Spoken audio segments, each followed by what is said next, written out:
Partisan, word and concept. The brief listing of a few known names and events with which we have attempted an initial outline of the horizon of our views demonstrates the immeasurable wealth of the subject and the problem. It thus is advisable to define some features and criteria more precisely so that the discussion does not become absent and boundless. One such feature we mentioned at the beginning of our presentation when we assume that the partisan is an irregular fighter. The regular fighter is identified by a soldier's uniform, which is more of a professional garb because it demonstrates the dominance of the public sphere. The weapon is displayed openly and demonstratively with the uniform. The enemy soldier in uniform is the actual target of the modern partisan. Another feature that comes to the fore today is the intense political engagement that distinguishes the partisan from other fighters. The intense political character of the partisan must be kept in mind because he must be distinguished from the ordinary thief and violent criminal whose motives are directed toward private enrichment. This conceptual criterion of the political character of the partisan has, in exact inversion, the same structure as does the pirate in the law of sea war. The concept of the pirate has the unpolitical character of his evil deeds, which are focused on private robbery and profit. The pirate has, as the jurists say, animus furandi, evil intent. The partisan fights at a political front, and precisely the political character of his acts restores the original meaning of the word partisan. The word derives from party and refers to the tie to a fighting, belligerent, or politically active party or group. These ties to a party become especially strong in revolutionary times. In Revolutionary War, belonging to a revolutionary party implies no less than total inclusion, and a revolutionary fighting party can integrate its active combatants totally, whereas that is not possible for other groups and associations, in particular the contemporary state. In the comprehensive discussion concerning the so-called total state, it still has not been realized that today it is not the state, but rather the revolutionary party that represents the actual and, in fact, the only totalitarian organization. In purely organizational terms, in terms of the strict functioning of protection and obedience, some revolutionary organizations are superior to some regular troops. If organization as such is made a criterion of regularity, as occurred in the 1949 Geneva Conventions, then there will be confusion in the international law of war. The word partisan means one who follows a party, and what that means concretely is very different at different times. This also is true with respect to the party or the front someone belongs to, and also with respect to following, fellow traveling, comrades in arms, and eventually to becoming fellow captives. There are belligerent parties, but also parties in judicial processes, parties of parliamentary democracy, parties of opinion and activism, etc. In Romance languages, the word partisan can be used as a noun and as an adjective. In French, one even can speak of the partisan of some opinion. In short, a very general, ambiguous designation suddenly becomes a highly political word. Linguistic parallels with a general term like status, which suddenly can mean state, come to mind. In times of disillusion, as in the 17th century during the 30 Years' War, the irregular soldier fell into the company of street robbers and vagrants. He waged war for personal profit and became a figure of picturesque novelle like Estenbenillo Gonzalez's Spanish Picaro, rogue, who was associated with the Battle of Nordlingen, 1635, and told about it in the style of the good soldier Schweik. One also can read it in Grimschulhausen's Simplicius Simplicissimus, and see it in Jean Callot's prints and etchings. In the 18th century, the party follower belonged to the Pandours, the Hussars, and other types of light troops which, as mobile troops, fight separately and pursue so-called small wars by comparison with the slower great wars of regular troops. Here, the distinction between regular and irregular is meant in solely military technical terms and in no sense is synonymous with legal and illegal in the juridical sense of international and constitutional law. As regards contemporary partisans, the antithetical pairs of regular, irregular, and legal, illegal usually become blurred and interchangeable. Flexibility, speed, and the ability to switch from attack to retreat, i.e., increased mobility, remains today characteristic of the partisan, and this characteristic is even more intensified through technicization and motorization. Both antithetical pairs, regular, irregular, and legal, illegal, are dissolved only in Revolutionary War when numerous semi- and para-regular groups come into being. But the armed partisan remains dependent on cooperation with a regular organization.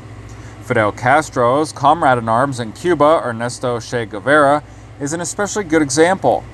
Consequently, some intermediary stages develop through the cooperation of regular and irregular, also in cases in which a by no means revolutionary government calls for defense of the national soil against a foreign invader.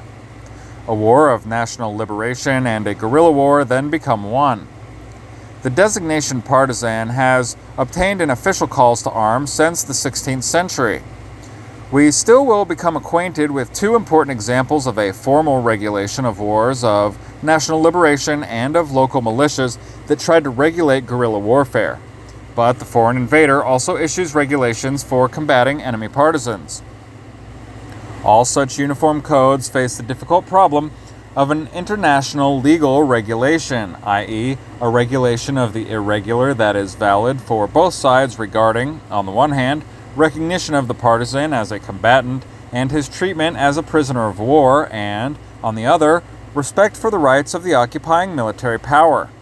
We already have mentioned that in this respect there are some juridical controversies, and we will return to the debate concerning the Franc-tireurs of the Franco-German War, 1870 through 71, after we have examined the situation in international law.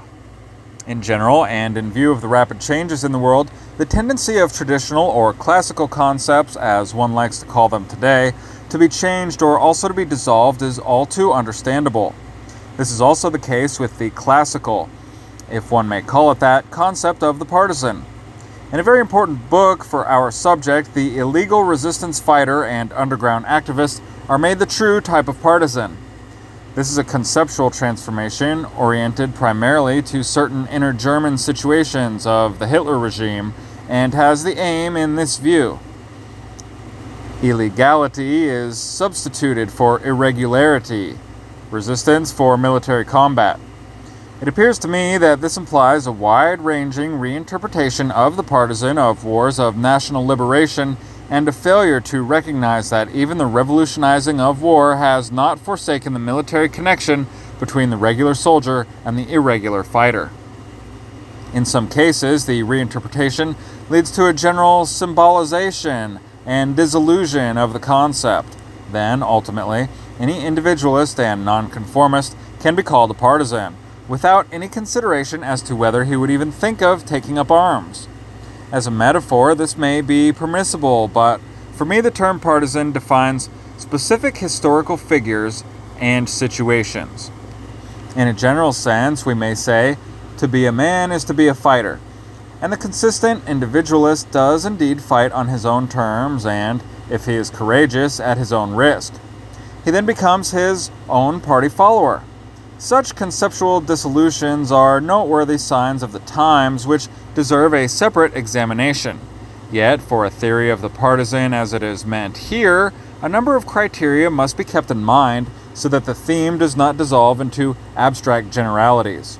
Such criteria are irregularity, increased mobility of active combat, and increased intensity of political engagement.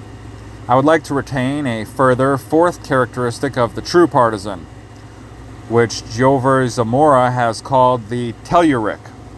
Despite all tactical mobility, this characteristic is important for the basically defensive situation of the partisan, who changes his essence once he identifies with the absolute aggressivity of a world revolutionary or a technistic ideology. Two especially interesting discussions of the theme, the book by Rolf Schroers and the Desertion by Jörg H. Schmid, about the position of the partisan in international law basically correspond to these criteria. Zamora's stress on the telluric character of the partisan seems to me necessary in order to make the defensive, i.e., the limited nature of hostility, spatially evident and to guard it against the absolute claim of an abstract justice. For the partisans who fought in Spain, 1803 to 1813, Tyrol, and Russia, this is self-evident. But also the partisan struggles during World War II and the years thereafter in Indochina and other countries, well identified by the names of Mao Zedong, Ho Chi Minh, and Fidel Castro, indicate that the tie to the soil, to the autochthonous population, and to the geographical particularity of the land, mountain ranges, forests, jungles, or deserts, are topical even today. The partisan is and remains distinct not only from the pirate, but likewise from the corsair, even as land and sea, as different elemental spaces of human labor and military struggle between nations, remain distinct. Land and sea have developed not only different means of pursuing war and different theaters of war, but also different concepts of war, enemy, and booty. For at least as long as anti-colonial wars are possible on our planet, the partisan will represent a specifically terrestrial type of active fighter.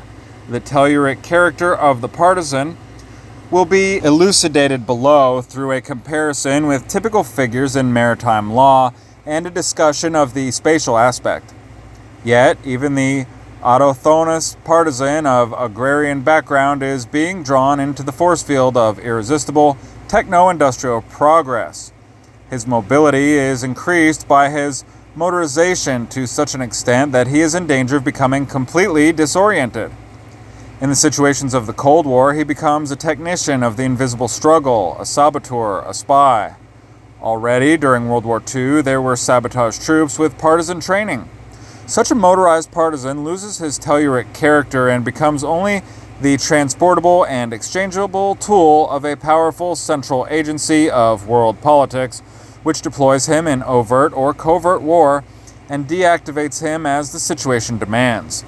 This possibility is also part of his present-day existence and should not be neglected in a theory of the partisan. With these four criteria, irregularity, increased mobility, intensity of political engagement, and telluric character, and with reference to the possible impact of further technization, industrialization, and de-agrarianization, we have outlined conceptually the horizon of our investigation. It ranges from the guerrilla of Napoleonic times to the well-equipped partisan of the present day, from Empecinado via Mao Zedong and Ho Chi Minh to Fidel Castro. This is a large field from which historiography and the science of war have elaborated an enormous amount of material that expands daily. We will utilize it as far as it is accessible to us and try to gain some insights for a theory of the partisan. View of the situation in international law. The partisan fights irregularly, but some categories of irregular fighters are equated with regular troops and enjoy the same rights and privileges.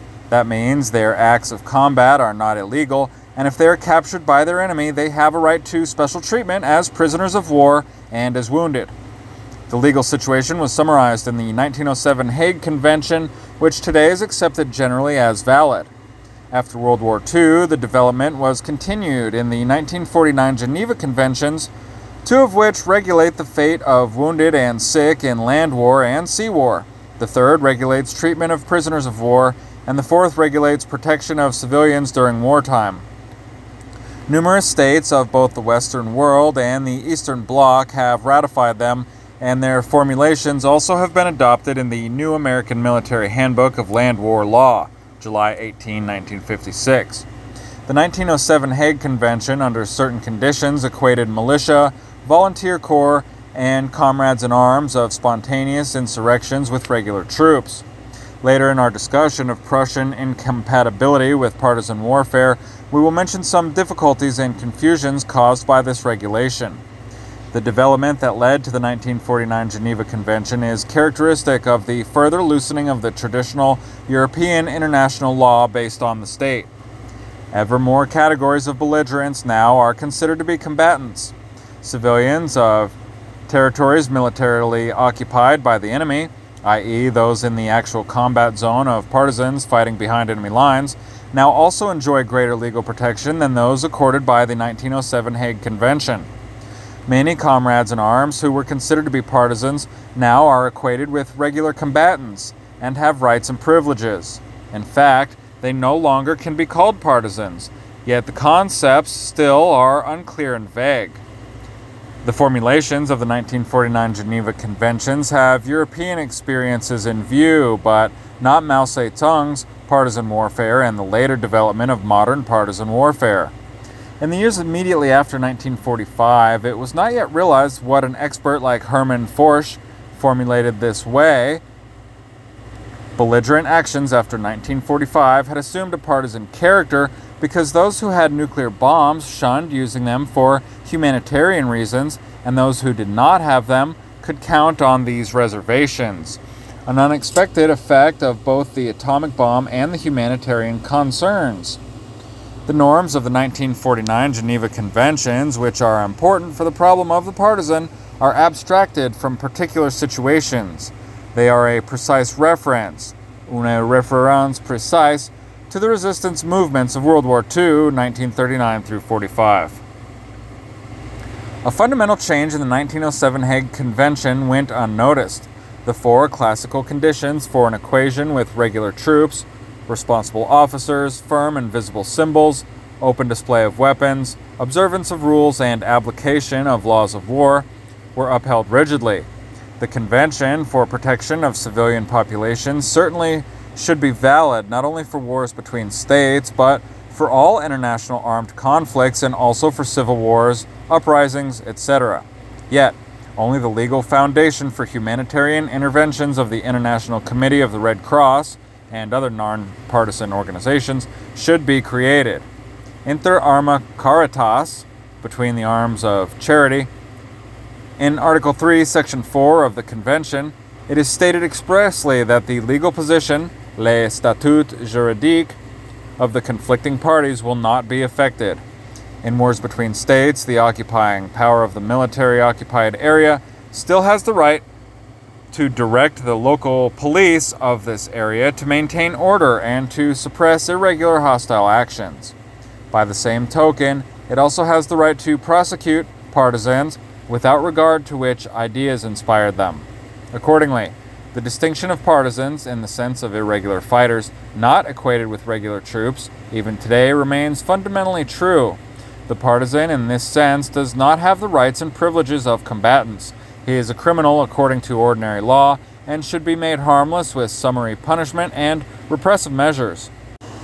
That was fundamentally recognized also in the war crime trials after World War II, namely in the Nuremberg judgments against German generals, Alfred Jodl, Wilhelm von Lieb, and Wilhelm List, whereby it was self-understood that beyond the necessary struggle against partisans, this included all the atrocities, terroristic measures, collective punishments, or even participation in genocide and war crimes.